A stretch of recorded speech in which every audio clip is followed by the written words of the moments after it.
De retour de sa tournée marquée d'impact et de victoire, le président du FIAD Monde, le coach Patrick Armand-Pognon, a animé au siège FIAD Côte d'Ivoire une spéciale Académie de la réussite totale ce samedi 18 octobre 2025.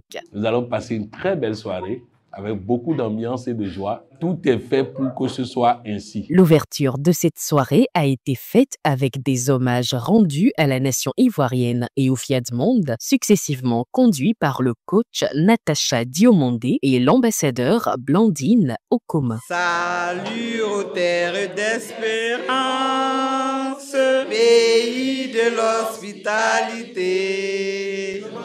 À être si fort que rien ne peut perturber ma paix intérieure. I commit myself to be so strong that nothing can disturb my inner peace. Un spécial accueil a été réservé aux participants de ce soir par la présidente nationale, coach Félicité Ndiaye. Merci d'être là. Merci de choisir la progression. Merci de choisir l'engagement et l'excellence. Changeons nos racines pour que nos fruits changent. Je décrète donc que cette rencontre marque un tournant décisif et durable dans notre parcours de réussite. Que ce que nous touchons prospère, que ce que nous entreprenons réussisse et que ce que nous attendons avec la grâce de Dieu arrive avec puissance. Bienvenue à l'Académie de la réussite totale. Bienvenue chez vous. Une fois le décor planté, c'est le maître de cérémonie lui-même, le coach Patrick Armand-Pognon, qui a ouvert le bal des exhortations avec le thème « La formation est la semence invisible de la richesse visible ». Celui qui n'a pas l'argent ne peut pas avoir les autres richesses. L'argent est utilisé pour avoir les autres richesses. Parce que quand tu n'as pas l'argent, tu penses négativement. Et cette négativité dans tes pensées se traduit parfois dans la maladie. Le docteur fait tout, il ne trouve pas la cause. C'est les soucis. Donc, il est important qu'on comprenne que la richesse, c'est d'abord et avant tout l'argent. Mais c'est aussi les relations, des relations utiles. Les relations, c'est aussi les enfants. Avoir les enfants qui réussissent, qui rayonnent, qui brillent, qui s'épanouissent, c'est une richesse. D'avoir une santé. Seulement, toutes ces richesses-là découlent de quelque chose qu'on ne voit pas, la formation. On ne voit pas tout le travail qui est fait derrière pour que la personne révèle ce qu'on voit là. Mais pour ça, il faut qu'on accepte de se former, mais deux, il faut qu'on accepte d'écouter et d'appliquer. Parce qu'une chose est d'avoir la formation disponible, une chose est d'écouter et d'appliquer la formation. Première chose, si dans la journée, tu ne trouves pas du temps pour penser à la richesse, toute notre journée, on court partout. On va ici, on va là-bas, on va là-bas, on va là-bas. Il n'y a pas de temps pour penser. Résultat, notre pensée prend les choses au hasard. Et il prend quoi? Ce qui est dans notre environnement. Qu'est-ce qu'il y a dans notre environnement? Les lamentations, la pauvreté et autres. Deuxième chose, on dit, par jour, je dois programmer. Programmer le logiciel de l'argent. On dit troisième chose, les bénédictions de Dieu nous rencontrent en mouvement. Si je pense et je programme et je reste assis, là, rien ne changera. Les formations qui sont à ma disposition, je commence par m'occuper par les formations. Avec la pensée, avec la programmation, avec la formation, les trois ensemble, une idée va germer. Et quatrième chose, lorsque j'ai pensé, lorsque j'ai programmé la richesse, lorsque je pose des actes de richesse, je dois m'attendre à la richesse. Il est suivi du coach Roland Perret, cadre de banque, qui dans la même lancée a développé le thème « Celui qui apprend aujourd'hui gouvernera demain ». Dans notre monde qui est en constante mutation, ce qui est dans notre tête est la clé qui nous ouvre les portes de l'avenir. Celui qui s'engage à apprendre aujourd'hui se prépare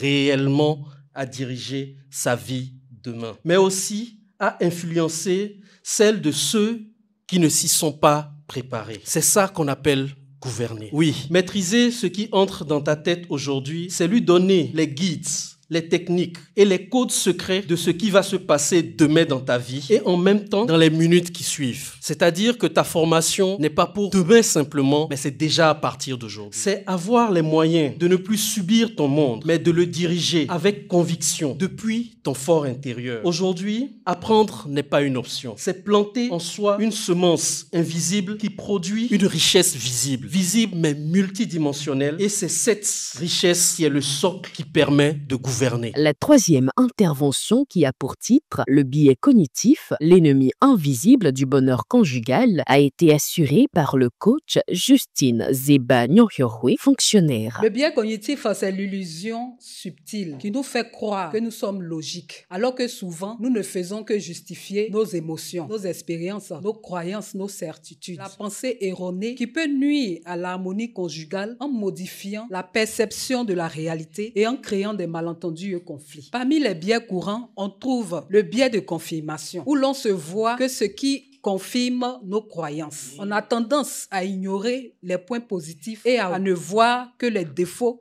de son partenaire. Aussi, nous avons le biais de disponibilité qui surévalue les événements facilement rappelés. Si un souvenir de dispute est très présent, on peut généraliser et croire que cela arrive tout le temps. Il y a aussi le biais nésique lié à l'humeur qui nous fait retenir les moments sombres pendant un conflit. On se souvient de tous les moments négatifs, ce qui intensifie le sentiment négatif. Au vu de tout ça, nous pouvons dire que le biais cognitif est un ennemi de l'harmonie conjugale. Le fait de savoir leur existence permet de faire attention et les éviter. Ensuite, la séance de Showtime, accompagnée de musique positive, a permis à chacun de se détendre. Le feedback, miroir de croissance et école d'humilité. Ce fut le thème développé à l'exhortation numéro 4 avec le coach Madia Katoré, ingénieur commercial et marketing. Le feedback est un message retourné à une personne suite à son action ou à l'absence d'action. Alors, comment donner le feedback? Se centrer toujours sur le comportement, c'est-à-dire sur la situation et les faits et non sur la personne. Conduire le feedback au travers de quelques questions. Faire participer la personne. Rester positif. Mettre le feedback le plus délicat entre deux couches de feedback positif. Mais quelles sont les bonnes et les mauvaises raisons de donner un feedback? Les mauvaises raisons sont la défense de son propre comportement, le fait de vouloir faire la morale, le fait d'être de mauvaise humeur. Les bonnes raisons sont la conscience de l'intérêt général, le fait d'être attentif à autrui, le fait d'avoir le sens des responsabilités. Un feedback donné pour les bonnes raisons est un cadeau que nous faisons à l'autre. Il est bon de veiller à cela. Moi, je choisis de prendre le feedback avec plaisir, car il est un cadeau de croissance. Il permet d'être dans l'amélioration continue. Une personne qui estime qu'elle sait tout reste dans l'ignorance. Elle ne profite pas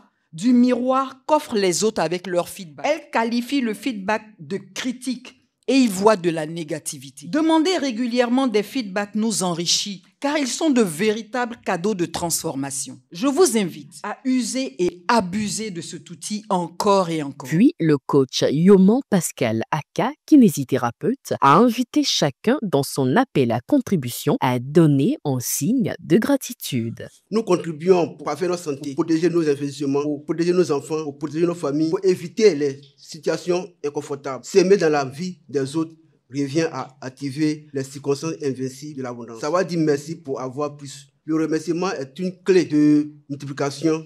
Dire merci n'est pas une politesse, mais une vibration créatrice.